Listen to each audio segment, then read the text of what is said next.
He drove a knife through his classmate's chest, killed him. He was released today on 75% reduced bond with $400,000 raised in his name.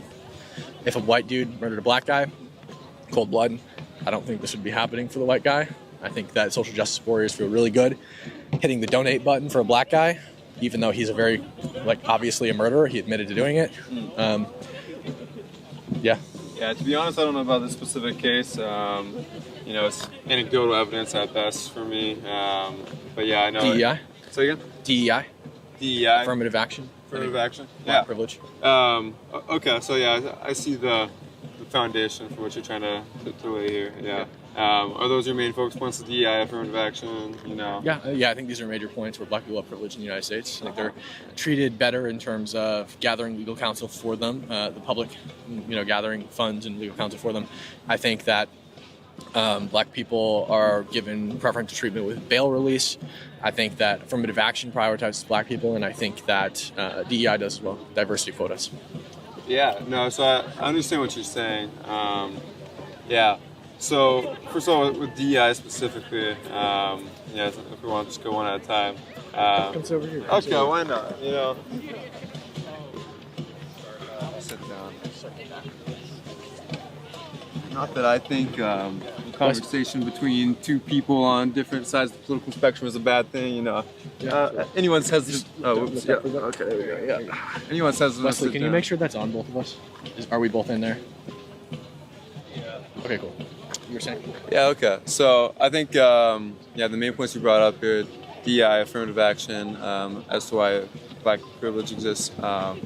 So I think that you'd have to be very ignorant of a long history of black Americans being disenfranchised for you to say that,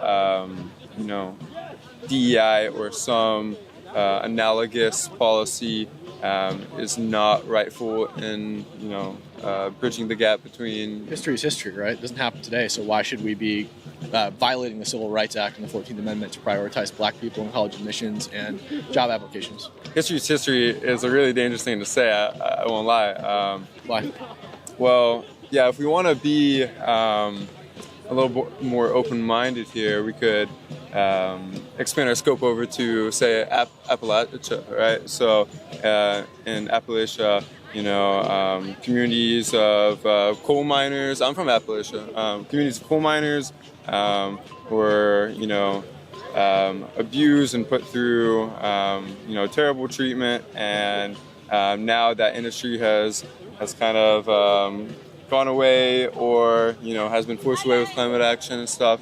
And so, those communities, I think, also you need some. Reparations, some recognition that, they've been mistreated terribly by the coal industry. And so, any group... They chose to be coal miners, right? And I don't agree with you that poverty is rife in Appalachia. But you don't agree that poverty... Well, I do agree with you. Oh, you do agree. Okay. But it was ultimately those people's jobs to become coal miners. I'm from a mining town as well. Yeah. When the mine dries up, you're fucked. Sure. But ultimately, it's your choice to become a coal miner, right? Yeah. I don't think so. So, economic opportunity, even though you may say it is a choice, it's not a choice to be a part of the economy. I mean, you could say, sure, people can get by without, being a part of the economy. But you ultimately choose how you participate in the economy, right? If you chose to be a coal miner, you chose to be a coal miner. And I'm not disagreeing with you that certain places have certain advantages and disadvantages, right? My town, you basically could work at the dollar store, or you could be a zinc miner, right? That's how it is in my town. But the majority of the black community is not in rural areas where there's not opportunity. The majority of the black community in the U.S. is concentrated in big cities. So can I ask you this? If you don't think that the long history of disenfranchisement, even going back to, segregation was only done away with in the 60s. So why would, such a recent development, people alive today have experienced, segregation and these terrible laws that have disenfranchised their population. Why is that history something that we choose to neglect in this case when it's so recent? Yeah. So I don't think that segregation held black people back economically. I think what segregation did was unfairly not allow black people in certain spaces, didn't allow them to eat in certain places, didn't allow them to use certain utilities. And that's undoubtedly objectively wrong and should not have happened. Okay. But black people were more successful under Jim Crow than they are today. They were more able to accumulate wealth. And I don't think the reason that black people are unsuccessful today is because of Jim Crow in the 1950s. I think the reason that black people are not successful today is because they don't have fathers in the home. I think that's what holds them back economically. They don't have somebody to teach them to strive to do well, and they fall into situations where they're in poverty because they only have one parent in the house producing one income. And on top of that, they're told over and over again, no matter what you do, you'll never be successful, which does not create a productive member of society. It creates a bitter person who says, no matter what I do, I'm never going to be successful, so why don't I go rob a store? Because no matter who I work for, what job I apply for, I'm never going to get it. That is that thought process, that teaching people that they're held back, is what holds them back ultimately. Look at the Jews. The Jews were massacred all across Europe in the 1930s and 40s. They were put in ghettos in the 1930s. They were mass exterminated all throughout Europe. Okay, Jews today, all across the United States and Europe, are one of the most successful groups of people in the entire world, despite and we're not talking slavery. These people didn't have the fortune of being made slaves, unless they were one of the lucky few who was forced to carry their dead friends out of a gas chamber and then incinerate them, because the Germans didn't want to go into the gas chambers. And even those people were eventually killed. Those people have somehow managed to completely bounce back and become now one of the most successful classes of people in the world. So I don't buy we were segregated in the 1950s. That means that we need to be prioritized now, and we need to violate the Civil Rights Act to prioritize us today. I don't buy it. Yeah, so you make a lot of points there, going through some of them, right? You say Jim Crow laws did not affect the ability for black individuals to accrue wealth. I didn't say it didn't affect them. It didn't hold them back more significantly than they are allegedly held back today, because we saw black people were more able to achieve wealth accumulation in the 1950s and 60s than they are today. Black people are worse off today than they were back then when you adjust for today's law. Okay, yeah, and I'm assuming you're saying that in no defense of Jim Crow. No defense of Jim Crow. No, Jim Crow's wrong. It should be done away with. Like I agree. You're saying in that given context. Yeah, so I don't buy that black people are held back by previous Jim Crow today, when black people on average are worse off today than they were under Jim Crow. I'm not saying that Jim Crow made them better off. I'm just saying that I don't buy that's what holds them back today. I think it would be a difficult, very difficult picture to paint for me to say that, single-parent households and, 1/10 of the wealth in black households compared to that of white households. I think it's not 1/10. It's about 1/10. No, on average, black families make $30,000 less than white families. Conversely, Asians make $30,000 more than white people. Wealth, not income. Sure, well, 70% of generational wealth is gone by the second generation anyway, 90% by the third. So, I also dispute the idea that, black people aren't able to accumulate wealth due to past oppression, because really nobody's accumulating wealth at all. The majority of white people don't start off with wealth accumulation. I'm probably not going to inherit anything from my parents. I'm not going to inherit anything from my grandparents. You probably aren't either. I hate to break it to you. Yeah. So, it's interesting, though. So, when your parents are successful, there's very empirical data on this. When your parents are successful, college educated, whatever, this, that, whatever, that does seem to be a trait that passes on to the next generation, even if it's not the physical wealth, the tangible wealth. And I would say if we want to look at, for instance, Appalachian America again, in the poor white communities there. Hey y'all, I think that so. You seem to blame, single parent households. They have a single income. It's mostly single income and the lack of a father figure. Mm-hmm. There's a similar rate of single parent households in Appalachia with these poor white communities. So I think this picture you're trying to paint makes sense, right? No, I think you're talking about poverty in Appalachia, and you're also saying they have the same problem. They have single family households. Yeah, but you seem single parent households. Painting a picture of the culture creating the symptoms, when I think, it would be very difficult to say that, the symptoms of poverty are not the results of these other things. Well, the question would be how is it that black people were able to accumulate wealth better under Jim Crow, but today they're seemingly not able to accumulate wealth? It doesn't make sense to me that if you're saying Jim Crow is what holds them back today, how is it that they were able to be more successful under Jim Crow than they are today? And I'm not saying that Jim Crow made them successful or anything like that, but what I'm saying is, like, I don't buy the idea that that's what holds them back today, especially decades later, 50 years later. I think in reality, the reason that black people are less successful on average, and it's not that insane either. It's literally the wage difference or the income difference between white and black people is the same as the income difference between white and Asian people. Asian people are the most successful group of people in this country, but I don't think that Asian people have privilege. I think that Asian people work their asses off, and they have a culture of studiousness. Not all Asians. My siblings are all Asian, and like my siblings are Cambodian, and they told me, like, Cambodians don't have this culture of, like, studiousness, but a lot of Eastern Asians do, which is why they tend to be more successful in situations in, like, capitalist societies, right? Because they work their asses off, they go to college, and then they have a prioritization on education. So it's not that much of a difference, but I think that the primary difference in income is going to be largely attributed to you have a single income household when the person is a child. You have a culture that tells you you'll never be successful, you'll never make it, the system's going to hold you down. Black people are oppressed in this country. No matter what you do, you'll never be successful. That leads you to say, well, if I'm never going to be successful, why don't I just go rob a store? Why don't I join a gang and make money outside of the system? That's what I think drives it.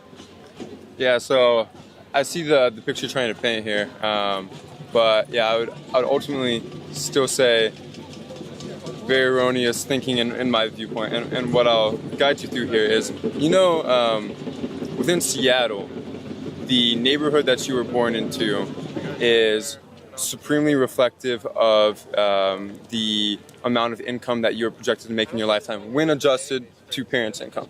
And that is not, so they did a long study regarding, stabilizing for parent income, where you're born, the education system you're given, the people that you're around, and whether you say that is contributive to your point or not, of the people you're around, like what is surrounding you. I think that it is still to say that is a systemic feature. I don't doubt what you're saying. Yeah. I don't doubt that you're going to be more successful if you're born in Bellevue as opposed to, like, Covington or something, right? For sure, you're going to be more successful if you're born in Bellevue, because it has to do with like who you know, right? You probably know a lot more important people if you're born in Bellevue, but being born in a place with less wealth does not preclude you from meeting people who are important. I was born in bumfuck upstate New York, in the middle of nowhere, the poorest county in the state, which really says something in New York State. I didn't know anybody. The population of maybe 8,000 people. Sure. There's nobody who lives there. The nearest town is Syracuse, New York. Very, very small city. You're going to be better off going to Canada if you want to shop, because it's 3 hours away to get to Syracuse. Yeah. So I started off with a poor family. We didn't have any money. I didn't know anybody. I didn't have any additional opportunities. But I've created a life for myself where now I know very wealthy people. I know people who can help me out with projects because I built that for myself. Me growing up in a place that didn't have quite an advantage did not preclude me from making advantages for myself. And I think everyone, regardless of race, has the opportunity to create those advantages for themselves. And I think when you tell them they don't have those advantages, they're never going to seize the opportunity. Yeah, so once again, I understand the picture that you're trying to paint. What I would say is, so can I ask you, do you think that this is the same thing is happening within, poor Appalachia, for instance, like where I'm from? A lot of people aren't successful, and the school systems aren't great.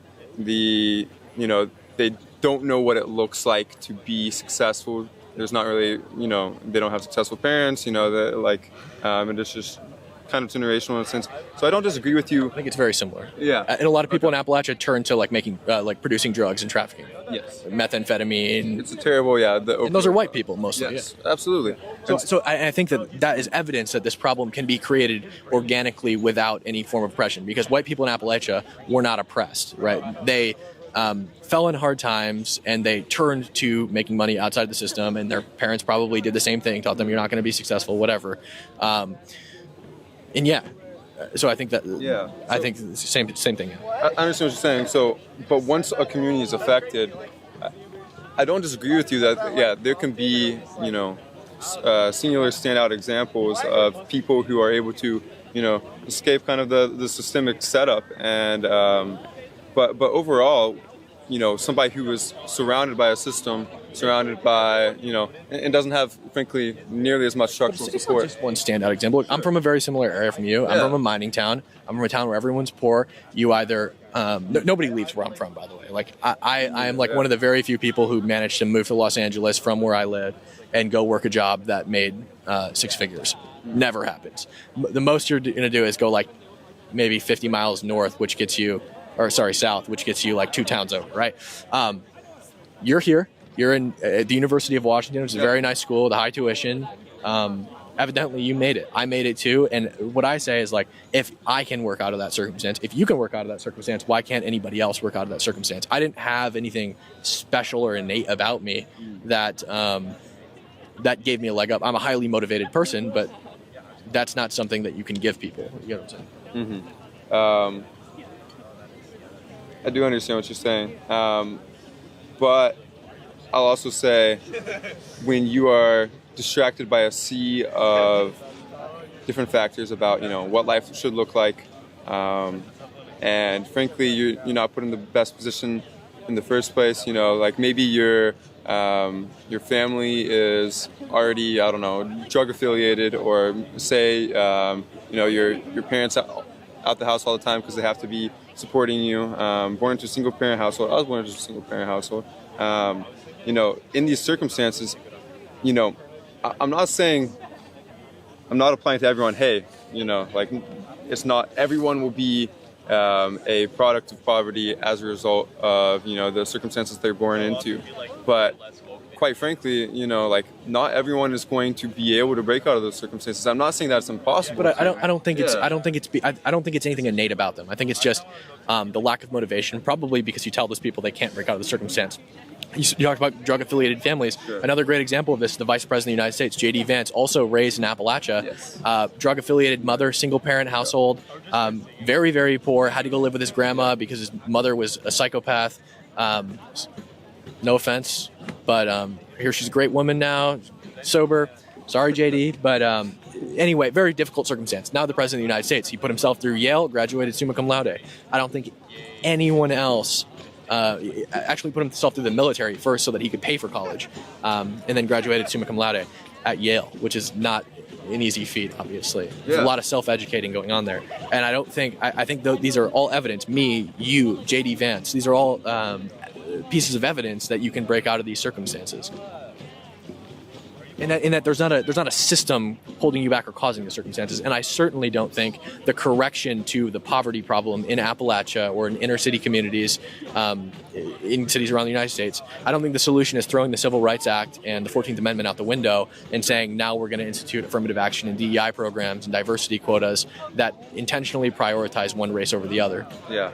So what I seem to be gathering is you think, maybe the liberal agenda and the narrative specifically around, Black people being unable to break free of their circumstances is what is contributing to the perpetuation of their circumstances. This idea that's being implanted in their brain. I think that's part of it, yeah. And I also have a huge problem with. I'm not going to sit here and complain about that. I'm not Black, so like that doesn't affect me. I would leave it to many of my Black friends who do the same thing I do to talk about specifically the notion that's put in their head that they can't advance, they'll never be able to be successful in society because the government intentionally holds them back, yada yada yada, whatever. I'll leave that to them. C.J. Pearson, Xavier DeRusso. Whoever wants to talk about it that's Black, right? I don't care. It doesn't affect me, right? What does affect me and what I do care about is the disregarding of the Civil Rights Act and the 14th Amendment to prioritize certain races or certain groups of people or even people based on their gender. I don't think that these things, I think that you should try to culturally motivate these people to do things, not say we're going to give you a free pass and you don't have to do anything. We're just going to let you in. It doesn't matter if you failed through high school or not. It doesn't matter, whatever. And I'm probably an example of this because I failed through high school. I took algebra 3 times and I went to college, right? Sure. And I got a ton of financial aid that helped put me through college, and I ultimately dropped out. But and I went and failed through college too. So like it doesn't help those people. I don't think either. I think it actually disadvantages them I think it contributes to imposter syndrome. I think that it contributes to people not learning that they have to work for things. I don't think these are good things. I don't think discrimination in any sense is good. I think that we should try to avoid it as much as possible. I think people have equal opportunity in this country, and I think that we should have equal standards across the board. Yeah, so I got two things to say. One would be, and you can respond directly after this, or you can wait till I finish both things. But yeah, one would be, although I might, I might disagree that DEI is the specific best option to bridge this disparity that's happening. I do think DEI is still pretty strong because somebody who's failing out of high school, these are not the people that are being encompassed by expanding the scope to allow maybe a candidate that is initially not up to the standards of qualification, maybe slightly below. The scope is expanded. It's not just like, hey, you failed out of high school, come to college, right? It kind of is. That's what happened to me, and it's also what happened to.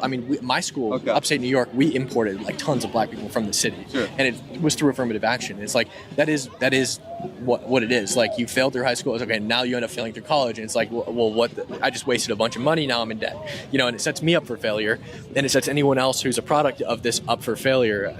I don't think that it is good. I don't think that it helps anybody. I think that we should have a flat standard across the board. And not discriminate.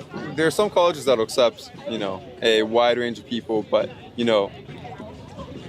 I'm not trying to take any shots at you here, but like somebody who fails high school of any, creed, like that doesn't matter. Somebody who fails high school is not going to get into a great college. Like for instance, did you get into a top-end college after failing high school? No. I got into a shitty school. I think so, yeah. I got into a shitty school, but the top-end colleges do have diversity quotas, and they do have affirmative, or they did until the Supreme Court ruled that they can't have them. They had affirmative action that prioritized people of specific races over people of other races. Asians got it the worst. Yeah. They were deprioritized the most, unfortunately, because they have a culture of studiousness and academic achievement.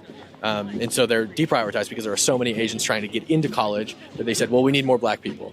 We need more people of this ethnicity or race or whatever. I think the best way to do this is to find somebody who is of whatever characteristic you're trying to encourage people to like do better, whatever, right? And have that person culturally encourage those people to do better. So. Yeah, I'd also like to invite, if this gentleman over here has anything to say, We spoke. I like that. How's it going, man? It's good to see you. Good. No, I forgot the name of the YouTubes. Cam Higby, CAM. Cam Pick Me. Higby, like Higby, and it's Cam with a C. Cam Pick Me. Damn, guy right ahead of fat ass. I'm trying to tap. I'm back to my dorm later. Terry Hall, 6th floor. Can you spell the last name again? Higby. Wait, is this Turning Point? No. Oh, look. Today's America. Thanks, man. Have a good one. It's YAF? No. Today's America. Oh, is that like a that place? It's digital media, news and digital media. Okay, like You the creator, or you just one of the? I'm their like first person media personality. Okay, So cool. I'm not the creator. I've been with them for a long time, but I'm not. Yeah, no. So, the second point that I want to touch on, though, was I think that your expression of systemic versus your weight on, individual people being able to break out of a system, I think that is very, valuable to this idea that I think it's just a very valuable idea because, to me, to deny systemic features that create outcomes more broadly. And, these aren't systems that are being imposed on by, outside narratives that are being produced of like, hey, you're not good enough or anything. But even like taking something in a vacuum of a systemic feature and the products that it creates, I think, and I can create examples if you like. By systemic, do you mean government, or what do you mean? Systemic can mean a lot of things, education, government, anything, right? So, What context are you using? Yeah, so You're talking about the coal mining. Systemic could be an umbrella term for especially the black community. Government-wise, What does the government do to discriminate against black people today? currently by law today nothing, right? By law, but historically, once again, and this will just bring us back into a loop here unless we're able to acknowledge that systemic has lasting effects. But if we look historically, redlining, Jim Crow laws, slavery, like all of these things contributed to a historical outcome that I think that we cannot deny that, whether you want to blame it on work ethic or whatever be the case. I don't think it's work ethic, but I don't think that the situation that black people are in today is caused by previous discrimination. And even if there was like a marginal cause there from previous discrimination, I do not think that the solution to fixing that problem is to let the pendulum swing even further in the other direction and do the inverse, which is what we've seen with affirmative action, DEI, diversity quotas, allowing Carmelo Anthony, who murdered his classmate, to walk free for 75% reduced bond with $400,000 raised for him. I don't think that's a productive way to solve any economic problems. And I agree with you that, like, if there are economic disparities in the country, you try to solve those economic disparities, right? But you can't do it through discrimination. Like, I think that we should, if possible, try to pump money into Appalachia. I think that we should try to pump money into inner cities. Trump did this in a very effective way during his first term. He created 9,000 economic opportunity zones across the country where he provided tax incentives to wealthy investors to invest money into businesses in lower income neighborhoods. 9,000 of them all across the country. And we saw great outcomes with that. And the good thing about that is you're not really wasting any government revenue because you are relying on foreign investment. And you're not discriminating against anybody, and you're providing money to those communities that they desperately need. And that helps everybody, white people, black people, Hispanic people. It helps anybody who needs it in especially disadvantaged neighborhoods. And I think that's a great way to solve the problem. You want to talk after? I'm in a rush, but I was going to say that neither is discrimination the other way. Huh? Neither, sure, yes, discrimination in any direction is wrong, but what do you so? Well, I saw tax cuts for the wealthy on your phone screen. So Trump didn't actually give disproportionate tax cuts for the wealthy. If you look at the 2018 Tax Cuts and Jobs Act, people in poverty primarily were the beneficiaries of his Tax Cuts and Jobs Act. So people making $15,000 to $50,000 a year received an average tax break of $16,000 to $60,000 a year. You go up the scale progressively for higher incomes. It gets less and less and less until you get to people making over $1 million a year and they received a tax break of 4%. So proportionally, people making less money received a higher tax break than anyone else. Tax break. Yep. Now, wealthy people are going to receive, the break for them is going to be more money by volume because they physically have more money, right? And proportionally, that's going to be less than the proportion that poor people didn't have to pay. Yeah. So I'd say. Say black privilege is real. That doesn't mean other privileges aren't real either.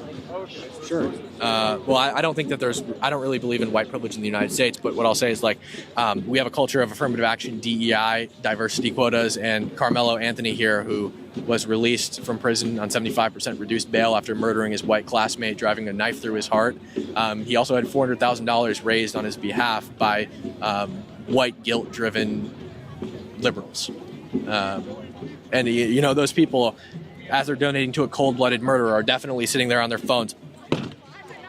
I did that. Yep, I helped a black guy. It's like you helped a cold-blooded murderer. Who cares what his race is where I'm coming from. Don't worry, I'm liberal and I condemn that guy all the way. Perfect. Yeah. Cool. I can condemn that guy too. I'm not making any. But there are people. Yeah, sure, whatever. But yeah, back to some systemic things though. If you want some evidence that now has come to my mind of systemic features that are still in effect today. Well, first of all, there was I'm sure you've heard of this, but the study where they took two candidates with identical resumes, gave them one a white name, gave one a black name. The black name was rejected far more often than the white name. I've read the study, yeah. There was a counter study done to this study, Sure.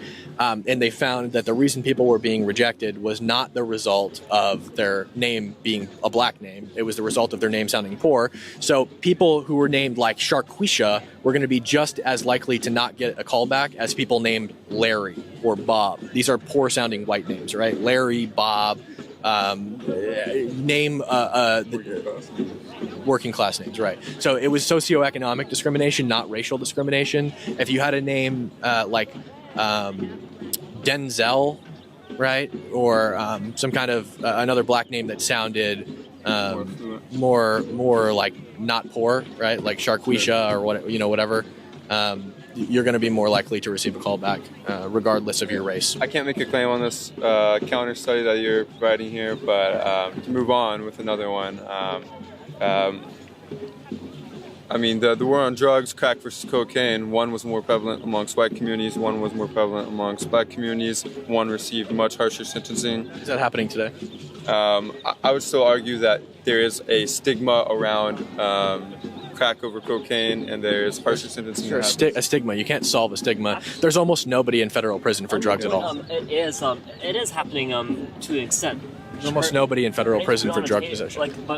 But her name's Breonna Taylor. She got shot because of a no-knock warrant. Yeah, I don't agree with no-knock warrants. They weren't killed because they were black. Breonna Taylor was killed because her boyfriend was selling drugs. The police executed a no-knock warrant on her home. They got into a shootout, and she ran in the crossfire and got shot. That's why she was killed. It wasn't because, she was black or anything. I have a question for you. Are you standing here today listening to other people, having a conversation with them, or just putting back case studies? Both of them. Okay, I'm doing both. then I'm completely fine with you doing this. I agree with both sides. I don't take sides. I don't agree with a lot of things. I think that I'm very in between in the sense. But I will say, as long as you're listening to other people and not trying to throw case studies back at them, I'm more than happy. Yeah, I feel like this is a decent conversation. At the end of the day, a liberal and a Republican, just because of our differences, doesn't mean we have to throw case studies in. Totally agree. Yeah. I think that we should for sure cite evidence against each other, but I don't think that, I don't want to be at your throat. I don't want you to be at my throat. Sure.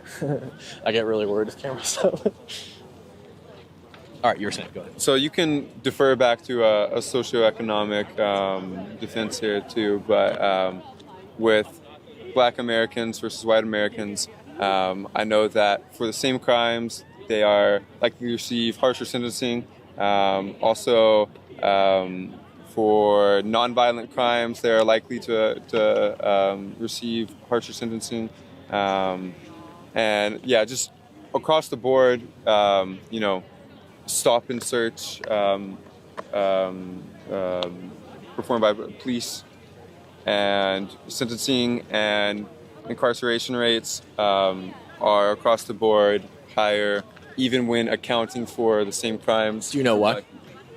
I would like to hear an explanation if you have one other than discriminatory. Perfect. Yeah, so the Federal Bureau of Prisons has an interactive data analyzer that you can go to and you can look at. It's really good, actually. Yeah.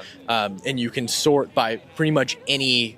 Yeah. You can sort by race, you can sort by first time offense, second offense, third offense, fourth offense. Mm-hmm. You can sort by drug possession, drug trafficking, armed robbery, whatever it is, you can sort of. So if you look at sentencing for white people versus black people, white people are actually sentenced more often and for longer for almost every category of crime when you adjust for first-time offenses. So first-time offenders that are white are sentenced more often and for longer than black people in almost every instance. Black people, however, are sentenced more often and for longer in a lot of cases. If you look at the data raw, and you look at the amount of black people in prison and the sentences they're serving out, it will, on its face, look like black people are sentenced more often and for longer.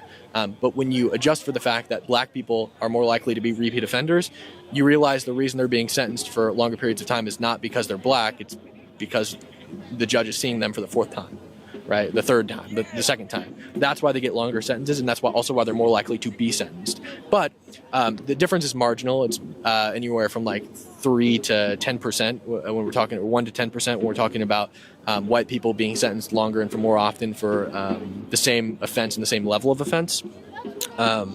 But the idea that black people are sentenced more often for longer for the exact same crime is not true. It's similar logic that the wage gap argument relies on, where it's like, okay, we're just going to say the raw data shows that women get paid less on average. It's like, okay, yeah, it's true.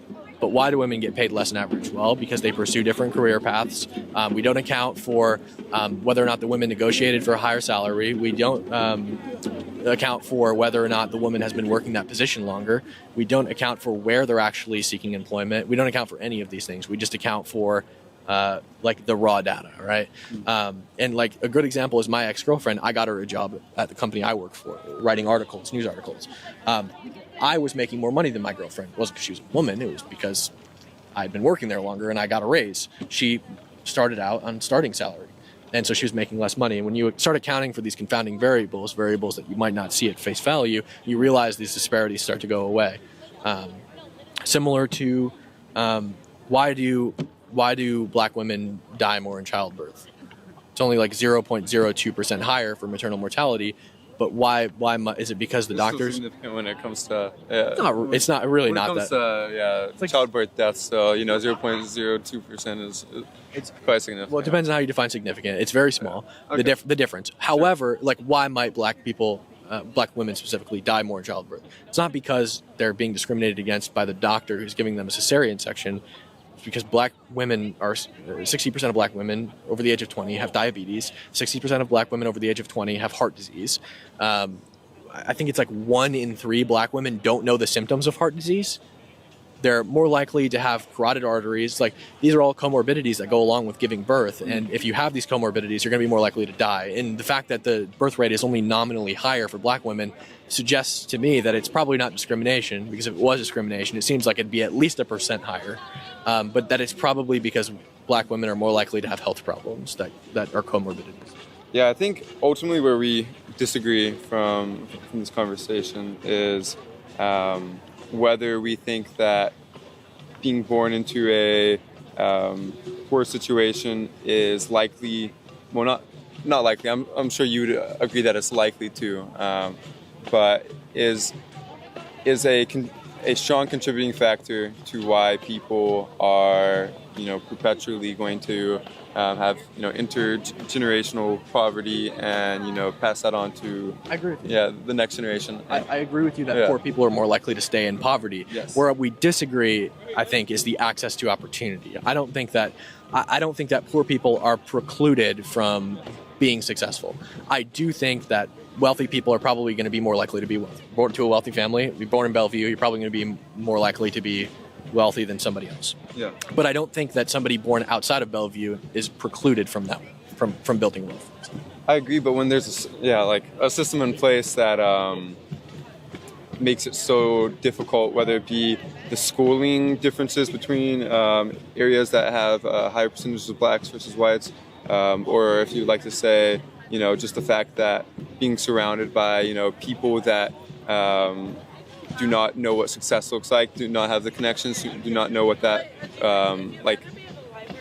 I think if you take a holistic look at the picture, sure, you're not precluded from, but you just have to understand that people are, to some degree, at the mercy, as a whole, right, at the mercy of the system to which they're born into. Sure, and I don't disagree with you that, you and I probably had to jump through more hurdles than somebody born in Bellevue, because we talked about that Seattle study earlier. But I think that's like an unfortunate fact of reality that you're going to have to jump through more or less hurdles based on where you were born or what you were born into. But I don't think that's exclusive to race. I think that is a fact of reality, and I think everyone who lives in America is infinitely better off than people born anywhere else in the world. I think that we don't have to, fight and kill for our next meal, whereas people in other countries do. People, Middle East, look at Africa. Absolutely. I'm not denying our privilege as Americans. I know a lot of people, I'm sure would love to sit on America, but we have it so much better off. Absolutely, and American privilege. Absolutely, and that's not something that. Well, you say that, and we can be honest with that too, right? Like the systemic nature inside of America versus we compare to another country. The laws, the culture, the everything, right? In the United States allows for people to reach better outcomes than in other countries. And, so we can look at that and apply that on a more local level too. Even if we admit, we're privileged to be Americans, we can still strive to have, better outcomes for the population. Of course, I think we should. And I'm not saying you disagree with that, right? I know you totally do. But yeah, I think the fact that you have to jump through more hoops will ultimately thin out the population that is able to be successful.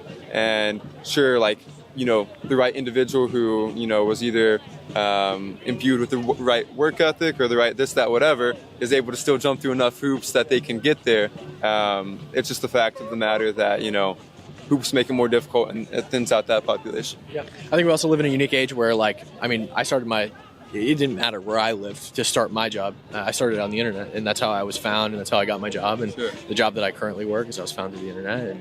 And we just have, I think, such privilege as Americans. But I think, I just don't think it's exclusive to race, and I don't think that people are specifically held back by their race, and I don't think that we should prioritize people based on their race. Yeah, and I would mostly agree with your sentiments there, but when race is so correlated to poverty levels, and there's a historical connection between why a certain race has a particular poverty level, I think that is when it is difficult to deny that race, even though it's not on the matter of race, although it is historically, it is still representative of poverty, and their poverty has a history. I think I would just disagree with you. I think if we go back through it, we'll just end up in a circle and back where we started. But I appreciate it, Aiden. Well, yeah, no. Have a good one, man.